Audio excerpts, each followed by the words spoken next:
or do some type of video in the world that I'm in, if you put something about 5 ways to increase your revenue, you'll have hundreds of views. You'll have hundreds of business owners because they love to talk about revenue and profit and loss. In this particular conversation, Bob and Sally asked me to come in, and although we're probably not out of this recession, and I don't know how long it would be, really, how do we start to position our business really after that, after we start to get back to growing, and what are some things we can do to protect us against the next recession is really kind of the focus. I don't know if you're like me. Right now, I'm kind of at that point where I've figured out how to tread water, and I've figured out where I'm kind of doing things. But now I'm asking myself, every now and then I'll catch myself during the day saying, you know, when times get better, I'm going to make sure I don't do that again, or I'm going to make sure I focus on that. And so that's really what today is kind of about. So I'm going to share with you in the time that I have, just about 20 minutes here, I'll share with you 3 strategies that you can think about when we finally move out of this recession. And so the first strategy is to continue to build your balance sheet post-recession. Now, as I said, most business owners always want to talk about revenue and growing profitability and things of that nature. And so I see we've got Craig Lohman on here too. So we know that you know, your profit and loss is always important for a business. Your statement of cash flows and how money goes through your business is important, but your balance sheet, in my opinion, over the years I've consulted businesses, is really what helps you survive when the spigot turns off, which is what we've seen. So in a recession, typically it's kind of a slow crawl, and we all kind of slowly start to see it coming. In this particular case, the spigot shut off for a lot of us very quickly. And the balance sheet is really what gives you the choices to capitalize on opportunities, to be able to make good decisions, and to be able to survive. So one of the things that I want you to think about when you're building your balance sheet is really understanding what goes into it, understanding what kind of assets you have, what kind of liabilities you have, and of course, how much equity you have. When I first started in the commercial banking, back when I was doing that, you know, I had to try to learn how to interpret a balance sheet when I didn't hardly even know how to spell balance sheet. That's my joke for the day. But I had to really try to get in and try to understand, like, what does all of this mean? And there was a book, I think it's still in print if you're readers, there's one that's called Finance and Accounting for Non-Financial Managers. So it's a Finance and Accounting for Non-Financial Managers. And what it does is it helps explain your income statement and your balance sheet, what goes into it, how to calculate the ratios, and why those ratios are important, which was a big part of helping to consult businesses. But I could also see in that book, it would tell me a little bit about what are some things that I could do to impact that. So if you want a quick read or something like that, focus on that piece. I'll tell you, it's an interesting story. Business owners that really strengthen their business do focus on understanding the numbers that go into their balance sheet. There was about 10, 12 years ago, I had we were just out of the 2008, 2009 recession, or starting to crawl out of that. And I had a business owner call me, a prospect called me and said, "Hey, Larry, I think I want to switch over to the institution you're with." And I said, "All right." I said, "Well, tell me why is that?" And they said, "Well, my current bank just doesn't get me." That was the answer they gave me. And so I want to talk to you. And so they sent me their financials, and I was able to kind of look them over. And it's amazing that business owners, the stories that they can see inside of their balance sheet and the strength. So I started looking at this, and of course I went out and saw him, and now I get the nickel tour. You ever have the nickel tour where you go out and now I'm visiting the guy's place, and I'm going through his shop, and I'm going through his warehouse, and we get to the back, right to the back of the warehouse, and he gets ready to open up these big steel doors in the back, and he says, "Now here's the problem." And I said, "Well, let me guess. You've got about $1.5 million worth of steel sitting back there that you can't move." And he looked at me and he says, "How did you know?" And I said, "Because you can see it in your financials." And so he opens the door, and sure enough, there's a big pile of steel. Now, how did I know? When you really, and Craig, you can jump in on this. I don't know if you guys do this, but I know commercial banking, most commercial banking lenders, here's a good strategy for all of you. Great commercial bank lenders will submit their customers' financials confidentially to a RMA, it'd be risk management agency, correct, Craig? And what that does is that kind of common sizes everybody's financials in your particular industry. And it actually gives you kind of ratios. I was talking about the ratios on your balance sheet and those types of things. And what it'll do is it'll allow you to be able to compare your business against hundreds, if not thousands, of businesses just like yours. And what ends up happening is then you can develop strategies to be able to build your balance sheet. So in there, I don't know, Craig, are you on, if he's on mute, but there's a high range, correct? Craig Lohman at Lohman Companies. There's a high range, and then there's a medium, and then there's a lower tier. Is that correct?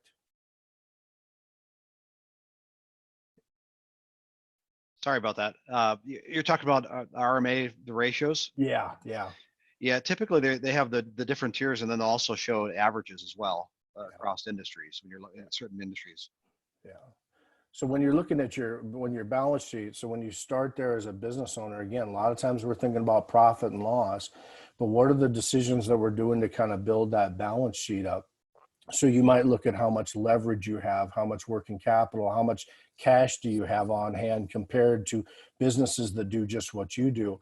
And what you really want to sit down is develop strategies post-recession on how do I build my balance sheet to be in that top tier, if that makes sense.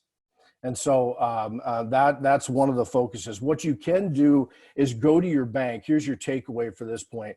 Go to your bank or whoever does your lending and ask them if they have RMA spreads. RMA is what you're after. And really what you'll do is you'll find out what NIAC code or what SIC code, what industry you're in, and what they can do is they can give you that comparison. If you can't get that, if your bank looks at you and goes, I don't know what you're talking about, I would be surprised. You can also get that from like SCORE and SBA will have those numbers. Those are valuable. SBDC, so Small Business Development Resource Center, those organizations will have that. But I encourage all of you as we move on to the next point to reach out to them and understand if I was to stack my balance sheet against people that in this country that do what I do, how do I stack on particular metrics? And that's where we start to build strategies. Cool. All right, let's move on to the second one. We talked about this a little bit last time, but one of the most powerful things in order to kind of really strengthen your business is during the tough times, we'll typically start to cut things that we don't need. Keeping that strategy going forward, what we're trying to do is improve operational efficiency. So your second strategy is always improve your operational efficiency. It's kind of interesting. I spoke to a business owner last week, and I've heard this for probably the last 15 to 16 years, the same thing. So it wasn't a surprise, but we were talking about how they were going to try to move through this recession, how they were going to try to find revenue, and how they could try to grow and position themselves. And in that particular business, like a lot of us, they have multiple products and services that they sell. So 6 or 7 different services that they would provide. And we were trying to come up with a strategy so that they could try to be able to find some cash flow and be able to kind of move through this in position. And I asked them this question. I said, of all of your products or services, which one is the most profitable? Which one is the most profitable? And it was interesting. Again, it doesn't matter whether it's a product or it's a service that you sell. Which one do you actually make the most money? And it was interesting. They couldn't answer the question. They didn't know. They didn't know which one of their business lines, their product lines were the most profitable. Now, again, that's not uncommon. I've seen that over the last 15 years. But the reality is when we're trying to create operational efficiency and strengthen our business, it's an awesome opportunity for us to look at each one of the products that we sell or processes or whatever that is, and which one do we make the most money? Because what I was trying to do with them is say, if you could take your most profitable product right now, which is your most profitable that you could do right away today? Like, where could you go get some sales today, right in the midst of this recession? And the problem is they couldn't answer that piece. So when we pushed a little further, they came up with something, but unfortunately they don't do a lot of it. So just imagine if I was in construction as an example, and I said, well, on the side, I clean chimneys, right, in Arizona, this is an example, right? And then I say, well, that's my most profitable. We can charge it. It takes some skill, that type of thing. Well, how many chimneys do you clean? Well, I only do 3 a year. Okay. That's not a business in order to be able to help get you through this recession and build from. And so really finding out which ones are the most important. I know that, or the most profitable. I know that in bigger companies, a lot of times I'll see like the, Craig, I know you're on mute, but like the ABCs of accounting, or your activity-based costing, but there's ways in which small businesses can find out which ones make the most. I always tell small business owners, if you're in doubt, ask what overhead costs you could lose if you didn't do a particular function. If you decide, so Sally, think about the chamber as an example. The chamber has many different events, right? And you have many different products. You have many different targets and things of that nature. But from a chamber perspective, you might look in your business and say, hey, this is my best event, right? You could look at it in that regard and say, this is my best event. But what business owners fail to do when they're strengthening their business is they stop to say, but how much time does it take me to make that much money? I see a smile. Do you want to make any comment? Probably best if I didn't, but you're right. I mean, when you think about how much time goes into it from a staff standpoint, if you weigh that out, sometimes it's not worth even doing. Yeah. Some of our smaller events, we put a lot of time into them, and they're of value for our members, but not necessarily a big financial value to the chamber. Yeah. And that's exactly right. Because a lot of times, especially owners of companies will fall in love with that. This is a big item for me. It makes a lot of money. But then Jamie Dimon, I believe, of JP Morgan, not famously, but his belief, and I kind of subscribe to this, that all costs in a business should be assigned to something, so that you're really getting a good picture of really what is really making you the most money. Because in times of crisis like we are right now, it's easy to say, look, I don't make any money doing that, and I'm going to cut that, or I'm going to look at unprofitable customers and I'm not going to focus on that. But the question is, why do we continue to do that when times are good? I'll tell a quick funny story, but my youngest son plays travel football, or did for a while there. And we would go to some of these games. He was on a really good team, and they would beat some of these teams, 42-0 as an example. And we'd be driving home, and that's when dad and son get to have that conversation around the game and that type of stuff. And one day I told him, I said, the problem with a 42-0 win is the fact that you don't learn anything from it. What did you really learn? You dominated so much that you were just oblivious to either a missed tackle or something along that lines. And I see some of you shaking your heads. When times are good is when all of a sudden we can become really accepting of things that really aren't making a lot of money. And what I tell organizations a lot of times is put a timeline on it. If you think you're going to grow it, put a timeline. If there's a product or service that you offer that just isn't cutting it, then why keep it? And that's how you can start to strengthen your business and whatnot. So cool.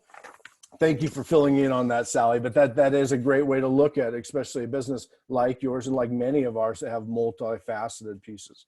The third strategy that I'm going is kind of near and dear to me because it's a little bit of my background, but I'm talking to a lot of business owners now, and I see this. The third strategy to strengthen your business is have your banking in place before a recession hits.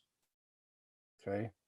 Now I'm going to be careful how I say this, but again, I can say it a little bit because I've had a background in it. But last time we talked, when we were talking about revenue, we were talking about that's when the PPP program and some of those others were rolling out. And I know I hear from some people that they're a little frustrated. Again, that they had to put a big program together in a short amount of time, so there's going to be kinks with that. But here you're at a time when some people really need that money. Or people are saying, it's been a month and I need the money, that type of thing. And this is not the time to be relying on someone when you don't have things in place. And so there's an interesting statistic that was done by US Bank, a study. And what they found is 82% of businesses fail generally because of lack of cash flow. And so my question for you, and what I want you to think about, is why would you not, with your bank, have the tools in place before a recession hits to be able to protect yourself? Now, I'm going to tell you that even when I was in banking, and now even then, and even when I consult clients now, I am a big proponent of not having debt. just in business, trying not to have any debt where at all possible, not using revolving lines just to get by and things of that nature, but having those tools in place when that time comes. I think now when I watch like financial networks, you know, you see big companies, even GM and Southwest and just bigger companies are, you know, you'll hear right away they're drawing down on their revolving lines. I mean, they're doing that right away. You know, obviously they see the need, they can see the projection, that type of thing, and they're drawing on those. This is not the time to be going to a bank like the story I told earlier and saying, I'm in trouble or my bank doesn't get me and now I want to try to move. That's always a bit of a challenge and stuff like that. So one of the things I tell people is, you know, as long as you understand where your balance sheet is, and we kind of talked a little bit about the revenue, all of that ties in. If you can tie that to the projection of where you are going forward, what does the next 12 to 18 months look like? You can really then start to understand how much credit do I need if I had to. A lot of times people, again, 82% of them fail because of lack of cash flow or access to cash. Why not have those things in place, that type of thing, so that they're ready there and be able to draw on those. One of the cautionary things, this is probably the old banker in me, but there's many reasons to have a line of credit in place. There's many what they call borrowing causes. And those are, if sales are going through the roof, sometimes that creates a borrowing need. If there's a change in terms, maybe your supplier says, I want to be paid quicker, you know, than before, that can cause a borrowing need. But understand this, that when you're in the middle of a recession and you're going to draw on your line either to get by, understand that that debt is still obligated, right? And so drawing and having a purpose to say, look, this is going to bridge me until a time when I get that is very powerful. Sometimes I always used to counsel businesses that make sure that a line of credit, if you have that, or if it's a business card, is not out there just to make things go smoothly. You should challenge yourself every time you draw on a bank line or a credit card or whatever that happens to be, but having that stuff in place is really, really what helps. That type of thing. I saw some comments. There are some people that are frustrated with the PPP process and it's taking a long time. I mean, even some of the cash that comes to us as individuals is taking a long time. And so my point of this is, don't be in a position going into the next recession when not having those things in place. Okay. Sally, I think what I'm going to do is I'm just going to give the quick hits here. Some quick hit ideas, because I know there's a diversity of people on this call and not all of those strategies fit for everybody, but I want to throw out just a few more if you all are jotting notes, if that's for you. One of the things that I counsel clients to, and it's very helpful for even in my world, is sometimes think about taking your strongest clients in the good times and try to incent them to more longer term contracts. This is a way to kind of strengthen yourself during a recession. If you think about it, if instead of me doing a 6-month job for somebody, if you take some of my stronger clients, maybe I'll take less money for a 2-year contract, meaning that recessions a lot of times can last between 2 quarters and I think it's 2 quarters to maybe 6 or 8 quarters, but having some type of consistent cash flow from a good paying customer, a bigger customer, is not a bad strategy. So think about that. Here's something that I'm learning to do. I'm not coming from a wise place on this one. I'm coming from a place right now, and it's learn to sell and manage virtually. I never would have thought that was the piece. I'm being vulnerable, Hilbert. That's the piece that I missed. I diversified my revenue streams. I knew my profitability in each one of those, like for my business. But the reality is I never thought much. I was a face-to-face guy. So I never really thought about doing much of this virtually. So just live and learn. I guess I'll come out of it better because of it. The third quick idea, I like this one. I think that every business owner, to really strengthen your business, should really have a board of advisors around you. A board of advisors. Who are the people that you go to, not only to talk to, sometimes we just need people to counsel to, but to bounce ideas off. But here's what I have found tried and true. Most businesses that came out of the 2008 recession typically had a group of advisors around them that really was designed to protect them from themselves. So think about the guy that I told you, Brian, who bought all the steel. When I asked him, I said, well, why did you buy it all? And he had some He had some notion that there was going to be a steel shortage in 2007 and the prices were rising, so he bought a whole bunch of it. And then, of course, as we all know, he was tied to the construction industry. So in 2008 and 9, his business just collapsed. Having somebody to talk to around that, a board of advisors, is something that I'm a huge proponent of. I do it myself. I encourage all business. Another quick hit, I talked about this, just a quick recap of last meeting, which people really liked, and it's find the leakage in your pipeline. Great businesses that when we get out of this recession, you're growing. You remember I said we don't always recognize the unprofitable things, or we don't always recognize the problems when things are going good. This is the time to really go into your pipeline, whether you're the salesperson or you have a sales staff, and ask, where am I losing deals? Really tracking in there, like from, let's say, a contact to meeting, or meeting to presentation, or presentation to close. Where am I losing deals?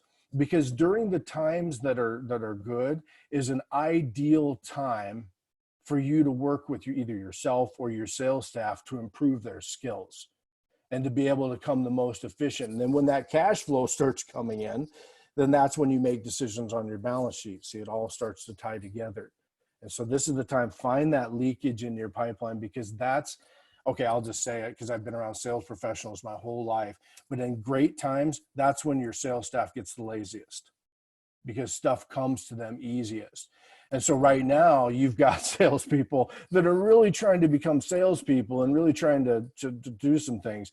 That is the time to really improve. The last one that I talk to a lot of times, and this may not apply to everybody, but in good times, it's a good time to look at your trade terms. And by trade terms would be, how fast are you collecting your receivables? So how long are you extending your payable? There's a number of those things. But where this gets really important, again, in good times, we don't care as much because the cash flow is coming in and we don't watch that. But when you look at like some of your receivable times, if you're not getting paid, if you got to pay your suppliers in 30 days, but you're not getting paid for 60, there's a gap. And not only in good times does that limit your growth, because it takes a lot of cash to do that, but in bad times, that's the fastest that gets hit. So always taking your receivables as an example, and how do I speed that up? Can I offer credit cards? Can I do things electronically? Can I put something on my website to make it easy for them to pay? Those types of things, and slide that forward. How can I delay what I have to pay and things of those nature? There's a really good story, Dell Computers, I'll get the numbers wrong, but Dell Computers in the early years was in a lot of trouble because they weren't getting paid on things for, I think it was almost 90 days. And they brought a chief financial officer in that not only brought that down to zero, but actually brought it to a negative in terms of the fact that they were getting paid before they even produced something. And that provided a lot of cash for Dell, which helped them to grow in the early years and things of that nature. And we can do it at the size of our business. How do we speed stuff up at all times? Okay. All right, Sally, I've been going here for a little while. Hopefully everybody stayed with me. We didn't lose anybody. But why don't we just open up for questions, or if anybody wants to talk about some successes they've had or things that they do, I'm open to anything. I think we're going to have Bob ask a few questions that we have come in. So we'll Okay. start with that. And then if anybody has anything that maybe this triggers that, a question or two, jump in. Yeah, please ask away. Bob, you're muted. You sound great though. Muted. I'm still muted. I'm always muted. Anyway, if you do have a question for Larry, please put it in the chat over on the right side, and I'll get to that. Larry, the first question today, you spoke about business development strategy and driving revenue to the balance sheet. What is the biggest mistake you see businesses making in this process? Well, I see a number of mistakes. But one of the biggest things that I see with business owners, and this ties today's together and actually last when we did the one before, is most business owners don't have a clear-cut strategy in order to grow their revenue. So they really don't understand the value chain that they provide from the moment they start, maybe inception with a customer, and how they, in each particular step, provide additional value all the way through in order to define themselves. So I'll give you a really good example. If think about McDonald's, right? McDonald's is an easy one because we've all probably eaten there. But in my opinion, you can argue with me, but they have the tastiest fast food fries, right? And McDonald's really focuses on the end of that being that they are quality and they are tasty and they're hot and they're fresh. That's their thing, right? So you go to McDonald's, you're going to order their fries.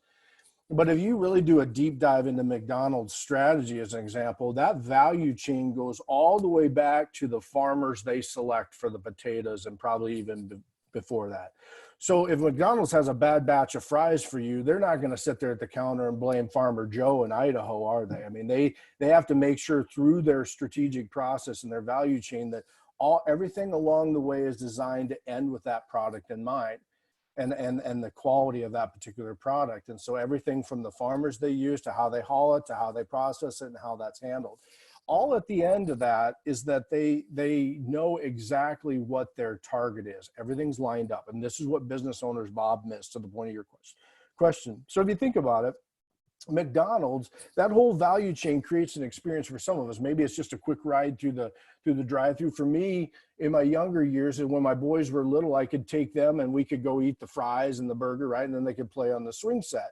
And that value chain that they created that experience for me. But that same Saturday night, I'm not going to take my wife out for our anniversary to McDonald's, right? For fries. So yeah, you hope not. Yeah, I probably wouldn't have stayed. Yeah. So the point of that story is that a lot of times business owners don't know what that real end result is. And so when you don't know what that is at the end and you don't have a value chain that all lines up to create that experience, you're not as profitable as you can be. And so, Bob, one of the biggest mistakes that people make in business is that they assume that they want to strive to just be number one or number two in their area, or I want to be the best at this. And the reality is your focus should always be on being the most profitable in your industry. And that's the mistake that businesses make. Thank you, sir. Yeah. I actually did get a question that kind of ties to that. But before I throw this question out, at the beginning of your presentation, you had mentioned a particular book that was not your book, because we've posted that in the chat. But if you have that name and you can repeat that, that would be great. But the next question is, you talk strategically about the cost, but how do you affect price when your competition is selling the same stuff at a lower price? Yeah. So to answer the first part of the question, the book, if I remember, it's been a number of years, was Finance and Accounting for Non-Financial Managers. The key was non-financial managers. I remember that because it was really for me. So I wasn't a CFO. I wasn't an accountant, from that standpoint, but it was Finance and Accounting for Non-Financial Managers. Okay. And then, Bob, you were asking about, okay, so we talked about cost and watching cost, but how do we create value, and how do we just jotted down your price, right? How do we improve the price? Was that the question? Correct. Yeah, when you got people. So one of the things, I'll tying to that, so I gave the McDonald's example, but a lot of times making sure, one of the best strategies, there's many strategies you can use to differentiate, but one of them is something that I always give credit to a guy by the name of Michael Porter, way back, a Harvard business instructor, who talked about trade-offs and understanding in your value chain that if you want to be different than your competition, you may serve the same target market, but you have to have something that's a trade-off. You have to have something that you do that's totally different. You may look the same and you may serve the same demographic, but there's something that you do to help you differentiate. And that's where businesses can really start to garner on price, or start to have a price differentiator. So I always like to give an example. Like today, when you look at like Home Depot and Lowe's, at the end of the day, the businesses look very similar, don't they, right? It's kind of a do-it-yourself warehouse type shop. But when they first started, and still today, if you look at the subtle nuances of their value chain, it's totally different. So Home Depot, when they first started, it was the big warehouse. It was for the do-it-yourselfer. But they had this problem. They had these big warehouses, and people were wandering around going, I don't know what to do. So what they did is they hired ex-contractors, people that had gotten out of the business, to be clerks and people that walked around. And that was the value that they offer. So that person could instruct a guy like me, okay, here's how you fix a faucet. That was their value chain. Well, when Lowe's came across, they had the big warehouse, right? They served the do-it-yourselfers, but Lowe's had more of a focus in that value chain on fashion, or they had more displays. If you go into Lowe's, they'll have more displays where you can order it and pack those up. And you can even argue a little bit with IKEA that's a little more furniture. But my point to this is that what they do is they serve the same type of customer, which you will with your prospects, but you do it in a different manner. And that's where like a Lowe's and a Home Depot are totally different, but they'll look the same on the outside. That answers the question, I think. Thank you, sir. Yeah. Our next question, if you can kind of articulate a little bit, what is the ideal ratio that bankers like to see for current assets and current liabilities? That is a question that is going to differ based on industry. So that sounds like a true consultant answer, right? It depends. But RMA, so go to your score, go to your SBDC, go to your banker, because what it'll do, it'll say somebody in the printing service versus somebody in the construction business versus somebody in the consulting business, somebody who sells bundt cakes, they see Jan there. Anybody like that, it'll show you in there how you compare to them, and that's your benchmark. And what you strive to be is in that top tier, if at all possible. Thank you, sir. So next question is kind of a little bit of an expression, but maybe you can give some advice on this. There's sort of a frustration with the bank's attitude in regards to ROI. How can you manage that as a somebody looking to get some support? Yeah, so I might have to have somebody kind of reach out and clarify. So when you're talking about ROI, you're talking about the return on the investment. And so in all my years being around bankers, I've never had a bank ever get too hung up on ROI. I'll see sometimes, ROA, they'll talk a little bit about that, which is your return on assets. But rare is it that I see a bank get that in depth in that turn. A return on investments, in my opinion, is more of not an internal calculation, but it's something that I'm looking at within a business if I'm going to take on a project. So if I say to myself, look, I'm going to invest $10,000 worth of capital because I want to grow this particular market, what do I think the return on my investment would be? Now, the only time, Bob, if I've answered that, and I'll give my contact information for anybody to circle back, but the only time that I would really have to justify that to a bank is if I was going to them for credit to help finance that endeavor. So I need to build a building, right? As an example, here's what I think that will yield me. That would be the only time you would converse on that. Yeah. Thank you, sir. Our next question is in relation to the fact that you talked a lot about building a board of advisors. What are your suggestions on where you would find people for a board of advisors? Yeah. So the people that for me personally, the people that I put in my board of advisors are not friends and they're not family. I'll just start with that, because sometimes family and friends will tell you what you want to hear. This board of advisors is not designed for that. So like for me, I have one individual who is an individual who does some nonprofit work, and I do that because just from a story standpoint and getting the story out, and I advise if I've got something, and when I go to lunch with that individual, that's what we talk about. I've got another individual on my board of advisors that was just like me, left the corporate world after a long time, had an idea, build a business, and is scaling that business to a national business. And so that person is on my board of advisors. And so when I go to lunch with Tracy, he knows that that's what we're going to be talking about, right? I'm not going to be talking to him about some other goofy stuff. It's going to be around something around building that. So my point is, when you're looking for the advisors, what you have to know, and your value add, and you want to know how you're going to grow, if you want to build more franchises or whatever the case is, you have to find somebody who's built and added franchises. Or if you want to grow a particular product line, whatever that happens to be, you've got to find somebody that's been there. There's a saying that I always tell. He goes, the best advice I can give you in business is to never ask anybody who hasn't done it before. Never ask advice from somebody who hasn't done it before.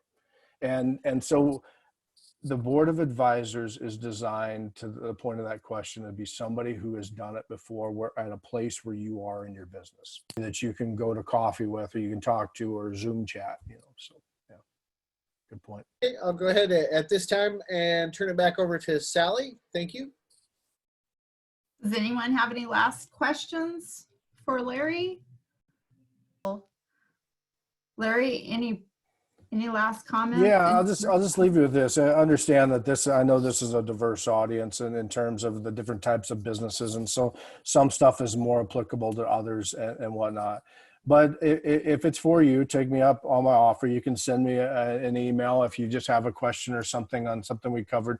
But the focus today, what I saw in the 2000 recession, I saw it in 2008, and I'm seeing it now. But the companies that made great decisions during bad times helped position them for growth. Businesses that made great decisions in great times around their balance sheet and their business are the ones that survive the bad times. And I've seen that for 3 recessions now, and I see companies doing that today. You can do this. And when we get through the other side of this, wherever this is, we're going to have the ability to build those up. But take me up on my offer, boilingfrogdevelopment@gmail.com, or like I said, catch me message me on Facebook, things of that nature, and I'll try to answer any question I can for you. Thank you, Sally, for letting me do this. Of course. We'll probably talk Larry into coming back in a couple of weeks on a new topic, because he's got lots of things that he can offer us. Wanted to thank everybody for taking the time to be on the call this